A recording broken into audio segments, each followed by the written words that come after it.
The year then is 2024 and the Arsenal are back-to-back Premier League champions. What's up guys, my name's Wayne and welcome into Wayne's World for another episode of this Arsenal Football Manager 22 save. I hope you're doing really well. In this one, it's a little bit of a season review. We've just finished season 3 and I'm going to bring you up to date with just how the squad is looking. Maybe give you a little bit of an insight to see just how Arsenal might be lining up in 2024. Talk through the season, see where we've gone right, see where we've gone wrong, and talk about potential transfers for next season as well. Now, as ever, if you are enjoying the content, feel free to drop a like on this video. And if you are new around here, everyone is welcome to Wayne's World. So drop a subscription as well while you're here. You'll be able to find out when we do upload these Arsenal videos, as well as other content that will be coming out in the near future. But as for this video, we're going to be talking about our Arsenal squad and see what improvements we can make.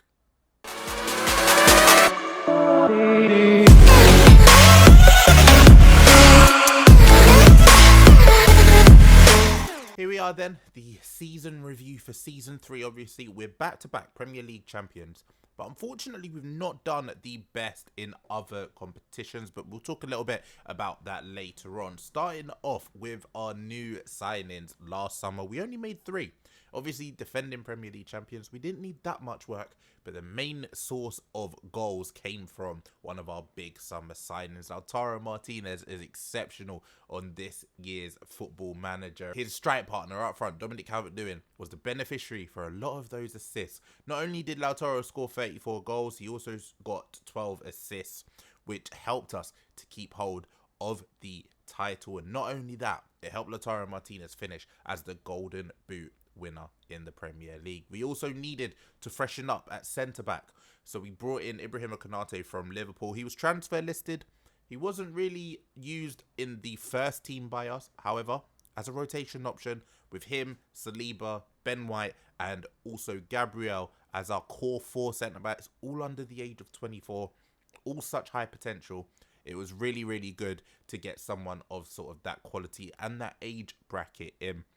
And he's been a really successful signing, although he could be someone that in the future we do get a little bit of profit from. We've done that in the past with Boubacar Kamara. We've done that in the past with Dennis Zakaria as well. If a big offer comes in for Konate, it wouldn't surprise me if he wasn't here next season. And then another signing that we made, James Justin. 35 million from Leicester is a bit of an excessive fee, but given the fact that we lost Callum Chambers and we needed some versatility across that back line and also some homegrown players, James Justin really came in and filled a very, very good void. He played at right back, he played at centre back, he played at left back, especially when once we had sold Nuno Tavares to Napoli for 18 million in January, he was fantastic in covering that left-hand side of the defence. And I was really happy with James Justin's performance this year. So those were our main 3 transfer dealings in. And to compete with Liverpool, who we just pipped to the Premier League title, when we look at the table here, 97 points apiece, we nicked it on goal difference. And our defence was a little bit better than Liverpool's. It was in the attack that we really had to step it up. And thankfully, Lautaro Martinez came through in the clutch. Liverpool, if you don't know by now, their front 3 on this save is Erling Haaland, Kylian Mbappe, and Mo Salah. 3 of the best attackers, if not the 3 best attackers on the game this year. So we had to go toe-to-toe with that Liverpool front 3. And it was really difficult. But thankfully, due to the likes of Lautaro Martinez and Dominic Calvert-Lewin, who in my mind is the best striker on the game. Him and Tammy Abraham, they're the best strikers on Football Manager 22 this year. We managed to get that final position of first and be back-to-back Premier League champions for the first time in Arsenal's history. A real achievement for us. Champions League, we got knocked out in the semi-final by Chelsea. Really heartbreaking. We won the second leg 2-1, but it was just the work that we didn't do in the first leg that got us knocked out. They won 2-0 on aggregate. We got knocked out 3-2.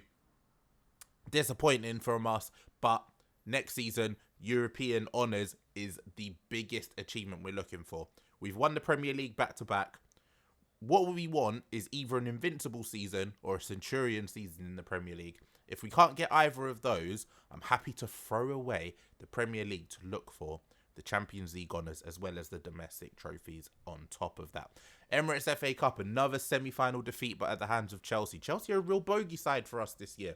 And considering in season 1, we lost to Liverpool in the final of the FA Cup. Last year was a humiliating defeat to Reading. We're not going to really talk about that. Got back to the semi-finals, and I thought up against Chelsea we'd have a good shot at getting to the final, but we really, really didn't. And even though the board wanted us to reach the semi-final as a minimum, I weren't happy with that, because the main aim of this save is, first of all, to win everything with Arsenal. We've won the Premier League twice, but we've won nothing else. Community Shield doesn't really count. We won the FA Cup. We won the Carabao Cup, something that I've never seen Arsenal win in my lifetime. And also the Champions League, something Arsenal has never won. Carabao Cup, another semi-final defeat, this time to Manchester City. So we do have some work to do in getting over one of those last hurdles in the semi-final. We can keep up a consistent league campaign. That doesn't seem to be too difficult for us. But in the knockout stages, we're losing it a little bit. And hopefully some summer signings can push us over the edge. Looking at some of the best moments then from the season, a 6-0 victory over Burnley. Always happy to smash Burnley for a number of goals, just considering how defensive they are normally in game. Best moment of the season was a 5-2 win for Arsenal over Manchester United. And you know, whenever those two titans of English football meet up, a moment like this is always potential. Obviously, the main one you probably think about is Manchester United 8, Arsenal 2. We're getting there. We're getting closer to matching that for the Arsenal fan base. And then Kingsley Coman, another great signing for us in season 1, won our Goal of the Season award. Here's some of our shirt numbers. Ødegaard, as you can expect, probably the best selling shirt number. He's someone that we need to keep a hold of. If we look here, PSG are still interested in him. Have put a price tag of 185 million for Ødegaard. I don't want to sell him, but if you come in with that sort of money, I'm potentially willing to listen. I don't want to listen though. And we're just hoping that we can keep him away from the grasp of PSG. Here's our best lineup. The only change I would make is Kingsley Coman will come out and we would put in Bukayo Saka, who's had another fantastic season for us this year and is just developing ever so greatly, just season on season on season. Here are some of the awards. Dominic Calvert-Lewin won Fans Player of the Season once again. I think that's back to back for him now. Young Player of the Season, Szoboszlai. Signing of the Season, Lautaro Martinez. Here's some other ones. Top goal scorer, Lautaro. Most assists, Ødegaard. All to be expected. Ben White averaging the most passes. He's fantastic from centre back. And then personally, pat myself on the back there. Manager of the Year for this season. I think that's our first Manager of the Year award. So fantastic news for us. There you can see some of the journalists and what they've had to say about our season. But thinking about the team of the season, we do have a couple of players in that as well. The likes of Aaron Ramsdale, Tomiyasu, Ben White, and Nkunku, Szoboszlai, and Dominic Calvert-Lewin make up the team of the season. I'm surprised that Lautaro Martinez isn't in there. He's someone that I definitely think deserved to be in there, not at the expense of Haaland, but he definitely had a better season than Calvert-Lewin. So that is very, very surprising to me. As you can see here, Lautaro Martinez won the Golden Boot Award. Mbappe won the PFA Players of the Year Award. Mbappe also won the Football Writers Player of the Year Award. So these are the things that we need to compete with. Looking at Kylian Mbappe's stats for Liverpool, let's just take a look at some of these numbers because they're honestly extraordinary. Erling Haaland, 46 in 49. Mo Salah, 30 in 51 with 14 assists. Mbappe got 23 goals in 45 games and 22 assists to go alongside that. We done well. Look at our numbers. We've actually done pretty well to compete with that. We got 34 goals for Lautaro, 31 for Dominic Calvert-Lewin. Pierre-Emerick Aubameyang chipped in with 17. And if Aubameyang is going to retire at the end of this season, which some reports have indicated he will, I thank him so much because there's no doubt in my mind that after 2 back-to-back Premier League winning campaigns, he is an Arsenal legend. Kingsley Coman chipped in with 13 as well as 17 assists. And then also you've got Szoboszlai with 16 goals as well. So we've done well. But looking forward, we obviously want to do better in Europe. We want to do better in the domestic trophies. So where is it we need to improve? What is that huge sort of summer signing, or what is going to change the balance in terms of Europe and also in terms of depth?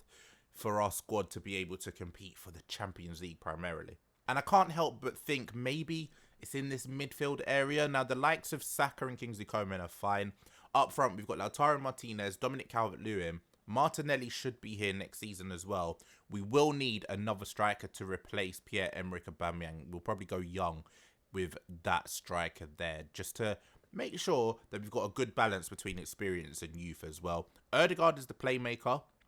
We can trust him. He's the best playmaker on the game this season, in my opinion. But when he's not in the team, we do lose a little bit of creativity. And Szoboszlai can play there, but he's very good in that centre midfield position. Emil Smith-Rowe can play there, but he's very good in that centre midfield position. Do we look at maybe a backup or an alternative in that playmaker role? Do we play Lautaro Martinez as more of a playmaker and get a striker that can partner Dominic Calvert-Lewin instead?